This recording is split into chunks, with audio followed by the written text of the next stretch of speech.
قاری صاحب آج ہم اپنی قرآن کلاس میں سورہ النساء کی انتہائی اہم آیات پہ پہنچے ہیں اور آیت نمبر ہے 29 تو اللہ تعالیٰ فرماتے ہیں یا ایھا الذین آمنوا لا تقولوا اموالکم بینکم بالباطل، اے لوگو جو ایمان لائے ہو آپس میں ایک دوسرے کے مال باطل طریقوں سے نہ کھاؤ، لین دین ہونا چاہیے آپس کی رضامندی سے، فیئر طریقے سے، اور فرمایا اور اپنے آپ کو ہلاکت میں مت ڈالو،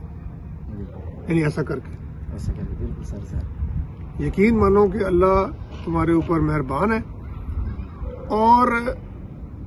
اس ورڈکٹ کو سبسٹینشیٹ کرنے کے لیے، اس میں مزید وزن پیدا کرنے کے لیے اللہ تعالیٰ اگلی آیت میں فرماتے ہیں وَمَن يَفْعَلْ ذَلِكَ عُدْوَانًا وَظُلْمًا فَسَوْفَ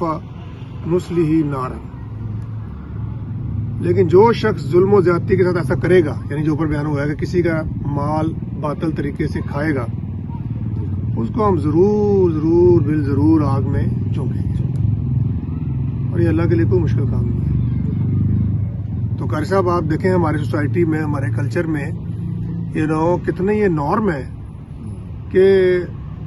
بزنس ڈیلز میں یا ویسے انویسٹمنٹس میں یا قرض لے کر یا کمیٹیاں لے کر کھا جاتے ہیں، پتہ نہیں کیا کیا، اور اس کو بڑا فخر سے ہڑپ کیا جاتا ہے کہ میرا بڑا دھا لگ گیا۔ ٹھیک ہے، مطلب آپ دیکھ لیں کہ ہمارے آج کل کے دور میں کسی کو ویسے انویسٹمنٹ پوائنٹ آف ویو سے پیسے پکڑانے کا دور ہی نہیں ہے۔ یہ مشہور ہے کہ پھر گئے پیسے، ادھار دینے کے معاملے میں بھی مشہور ہے کہ پھر گئے پیسے، ہے کہ نہیں ہے؟ تو بظاہر تو یہاں لگتا ہے کہ جناب بڑی ہم نے جو ہے نا وہ ایزی منی آ گیا اور بڑی زبردست کوالٹی آف لائف ہو گئی۔ ڈیلنگز دیکھ لیں، پراپرٹی کی ڈیلنگز دیکھ لیں، ان میں کتنے لوگوں کے پیسے مارے جاتے ہیں۔ ٹھیک ہے، اور یہ جو لکھا نا کہ لین دین ہونا چاہیے آپس کی رضامندی سے، یاد رکھیں کہ اگر آپ آپس کی رضامندی سے بھی کر رہے ہیں لیکن آپ کے دل میں کھوٹ ہے کرتے ہوئے بھی، اور یا بعد میں آ جائے تب بھی آپ اسی کیٹیگری میں فال ہوتے ہیں، کیونکہ جو بیچارہ بندہ انویسٹ کر رہا ہے یا دے رہا ہے اپنا مال، اس کو تو نہیں پتا کہ آپ اس کے ساتھ دھوکہ کرنے والے ہیں۔ تو اتنی سخت سزا ہے کہ اگر کوئی آپ کسی کا جو ہے نا وہ دلا بھی کھانے کا پروگرام بنائے بیٹھے ہیں یا کھا چکے ہیں، تو جناب آپ فرائی ہونے کے لیے تیار ہیں۔ یہ چیزیں نہیں بخشی جانی، اللہ اپنے معاملات جو ہے نا وہ پھر درگزر کر سکتا ہے۔ ایون میں پچھلے دنوں ایک عالم دین کو سن رہا تھا، حج کے بارے میں مشہور ہے کہ حج کر کے آپ کی کلین سلیٹ ہو جاتی ہے،